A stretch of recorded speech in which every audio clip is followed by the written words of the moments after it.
Buenas noches, bienvenidos a Punto Económico. El día de hoy vamos a hablar de coyuntura económica. La idea el día de hoy es hablar un poco de qué es lo que está pasando con la economía peruana. Vamos a hablar un poco de tipo de cambio, de las exportaciones, un poquito del sector textil también. Vamos a hablar de la minería y cómo todo esto afecta a los peruanos, a las personas de pie, que sienten en sus bolsillos el efecto de cada una de las variables que finalmente cambian en la economía y que tienen algún efecto en los bolsillos de la gente. Para eso hemos invitado al señor Juan Carlos Sodar, él es gerente de estudios económicos del Banco de Crédito, y al señor Daniel Saba, él es investigador de Centrum Católica, para hablar sobre coyuntura económica. En la última parte del programa vamos a estar con Álvaro Castro, él es asociado senior del estudio de abogados Rebasa Alcázar y de las Casas, y vamos a hablar sobre las nuevas medidas que han salido para el tema de que las empresas pequeñas y medianas comiencen a presentar los estados financieros arriba de 3.700 UITs, si es que tienen ingresos arriba de las 3.700 UITs. Es información importante para muchas empresas y que muchas empresas aún no han tomado en cuenta y que ya dentro de poco deberían estar, presentando sus estados financieros directamente a la Superintendencia de Mercado y Valores. Así que vamos a hablar sobre este tema tan importante para muchas empresas peruanas con Álvaro Castro en la última parte del programa. Y empezamos la noche de hoy con el señor Juan Carlos Sodar, gerente de estudios económicos del Banco de Crédito, y Daniel Saba, investigador de Centrum Católica, para hablar de coyuntura económica. Buenas noches, bienvenidos a Punto Económico. Buenas noches. Empecemos, Juan Carlos, un poquito con la información que ustedes sacaron la semana pasada.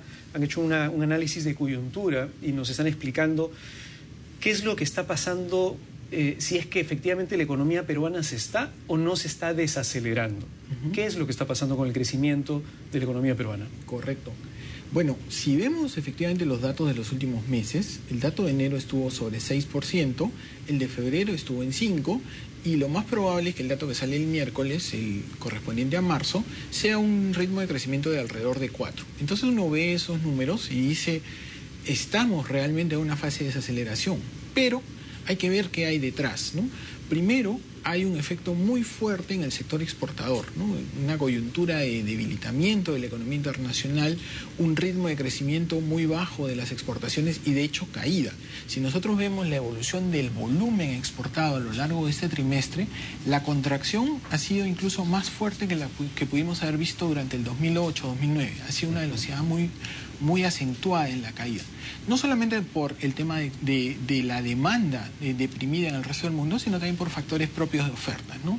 En una coyuntura de bajos precios, algunas unidades mineras también produjeron menos, se dedicaron a hacer mantenimiento.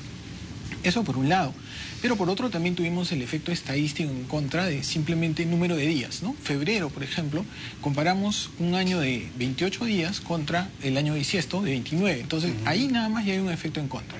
Y para marzo esperamos algo parecido con el tema de Semana Santa. Pero por lo mismo, abril debería mostrar un ritmo de crecimiento mucho más alto, más bien. Es decir, digamos, la desaceleración de la economía que se ha visto en estos 3 meses, se espera, digamos, recuperar en el mes de abril. ¿A eso te refieres? A ver, lo que pasa es que si vemos los datos que van saliendo y lo desagregamos, el tema interno propiamente de lo que son exportaciones, la contracción de exportaciones ha sido tan fuerte que ha impactado en el total.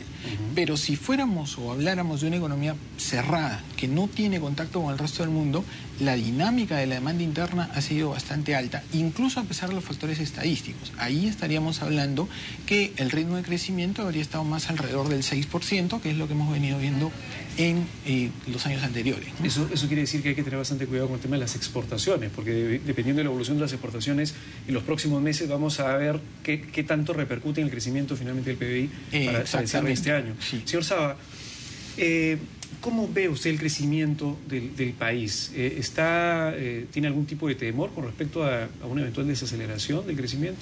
No, en el corto plazo no. En el corto plazo no. Yo creo que esto de las exportaciones, si bien afecta, por supuesto, es algo que tenderá a recuperarse en algún momento.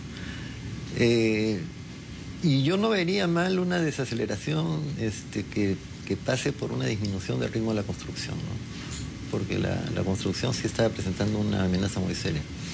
Ahora, se ve, por ejemplo, que hay, hablando del sector construcción, que hay unidades de vivienda que han bajado de precio. O sea, el ritmo de precios así frenético que se veía antes ha comenzado a moderarse. Incluso hay casas en venta o en alquiler que han bajado de precio.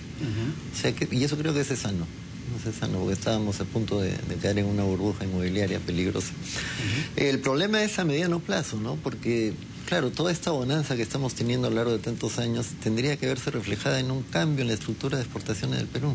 O sea, más industria de alto valor agregado, etcétera. Pero eso no lo estamos viendo. Y yo creo que ahí está el lado débil de la economía peruana. Entonces te decía, a corto plazo no veo un problema de desaceleración, pero a mediano plazo sí veo un problema que nos puede afectar seriamente, como han pasado tantas veces en la historia del Perú por lo demás, ¿no? Me gustaría mandar, por favor, al primer cuadro. Vamos a ver un poquito los cuadros de lo que está sucediendo con la economía peruana.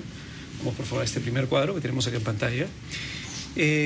A ver, vemos efectivamente pues que en los últimos meses ha habido una variación, una desaceleración acá en la economía. Eso lo vemos en el gráfico del lado de la mano izquierda, justamente lo que está sombreado, lo que está punteado con un círculo.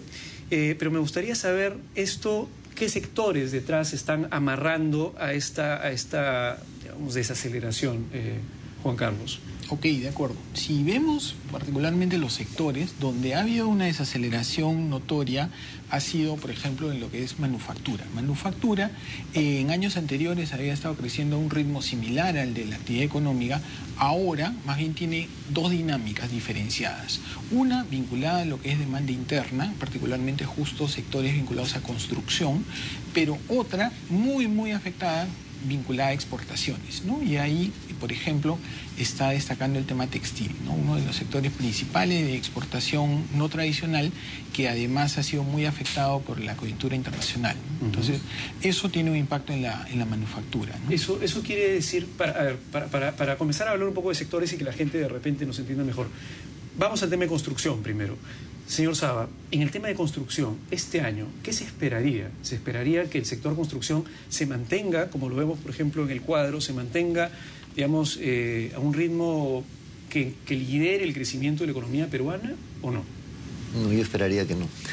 Yo esperaría que no. Esos ritmos de participación del sector construcción en el crecimiento del PBI que hemos tenido, 15, 18%, son excesivamente altos. Y eso puede llevar a situaciones muy peligrosas. Yo esperaría que baje aún a costa de puntos de crecimiento. Creo que no es tan importante eso. Lo importante es mantener una economía estable a lo largo del tiempo, ¿no? Juan Carlos, ¿cómo ves el sector construcción en este año? Y bueno, justamente ha desacelerado, ha tenido esta velocidad menor en marzo, ha sido un crecimiento muy, muy bajo, pero estamos viendo que probablemente en la segunda mitad del año repunte nuevamente y de hecho estaría cerrando el año un crecimiento promedio cercano al 10%. Eso es lo que vemos ahora, también impulsado en parte por la regulación de la inversión pública, ¿no? Hemos visto el dato de abril, un crecimiento muy alto, así es, y esto también está impulsando la construcción. Probablemente veamos una cierta recomposición, de repente algo menos de dinámica privada, algo más de resultados de construcción pública, empujando hacia una tasa cercana al 10%. ¿Pero es probable que el sector construcción lidere el crecimiento de la economía este año? Es probable que sí.